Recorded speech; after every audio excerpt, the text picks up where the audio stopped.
a wealth tax in America, because with a 2-cent tax on just the top 1/10 of 1%, we have a chance to invest in universal child care for every one of our babies, to really level the playing field, put $50 billion into historically black colleges and universities. That was Massachusetts Senator Elizabeth Warren, who joins us now on set here in the Spin Room. Senator, thank you so much for being with us. Thank you for having me. I'm delighted to be here. So the stakes are incredibly high for all the candidates on stage, including yourself. How are you feeling after your performance? Oh, I feel good about it. You know, I had a chance to get out there and talk about my values, and also to talk about why I think I would make the best nominee for the Democrats and the best president of the United States. And after all, that's what this is about. Senator, there is a graveyard concern about possible down-ballot carnage if we nominate the wrong person in this party we all love so much. And the number one rule I learned in politics, you cannot govern if you do not win. You have plans. You're very proud of that. Yeah. So how will your plans be implemented if we do not win? Well, that's the whole point. We do have to win. But you know what I think we're seeing is that the Democratic Party is a progressive party. And progressive ideas are popular. You know, you just ran at the top here. The whole notion of what we could do, progressive, a 2-cent tax on just a tiny handful of folks at the very top. And all of a sudden, we got money to invest in an entire generation. We've got money to invest in our babies. We've got money to invest in our public schools. We've got money to invest in our HBCUs. We've got money to make technical school and 2-year college and 4-year college tuition free. We got money to cancel student loan debt for 43 million Americans. To me, this is about values. Let me go out and talk about this, because here's the thing.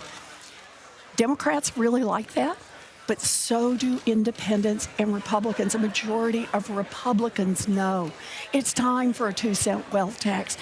They see it as they've been getting the short end of the stick too.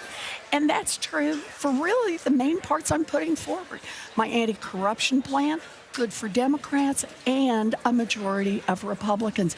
My plan to increase Social Security payments by $200 a month by increasing taxes on the top 2%. Democrats like it, Republicans like it. That's how we get elected down ballot, and it's how we govern. We start with the things, the good progressive things that most of America actually wants to see. Senator, we're just a week away from Super Tuesday. I know you're counting the days. Your home state of Massachusetts will be one of those states making up its mind, where the bulk of the delegates are going to be decided a week from now. Can you guarantee that you will win your home state? Look, I'm out here making my case to everybody all across the nation. And I'm so deeply grateful to the people in my home state who helped me beat an incumbent Republican back in 2012. You know, you have to remember about this. I've never been in politics before then. And when I got in that race, I was down 17 points. But a lot of good folks in Massachusetts said, you get out on point, you take on this race that a lot of people thought was not winnable by a Democrat, and we'll come help you. And right up to Election Day, people were saying, I'm not sure if it's going to work or not. By golly, I beat that guy by 7.5 points. That's what the people of Massachusetts delivered, and I'm grateful. Look, I'm out there talking to everybody, because that's the way to do it. Senator Warren, you've heard the metaphor that there's this progressive lane and it's only wide enough for one candidate. It appears Senator Sanders is ahead of you on that. How do you reverse that trend, and is that lane only wide enough for one? You know, I just think that's the wrong way to look at it.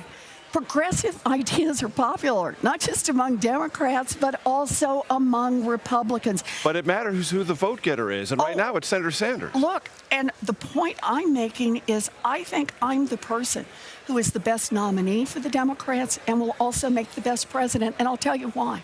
It's not only that I have unshakable values, it's that I have a track record of getting things done. Because I look at it this way.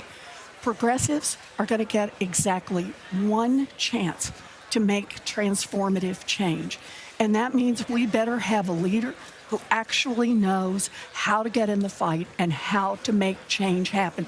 That's something I have done. I built a Consumer Financial Protection Bureau. I fought banks. I built coalitions.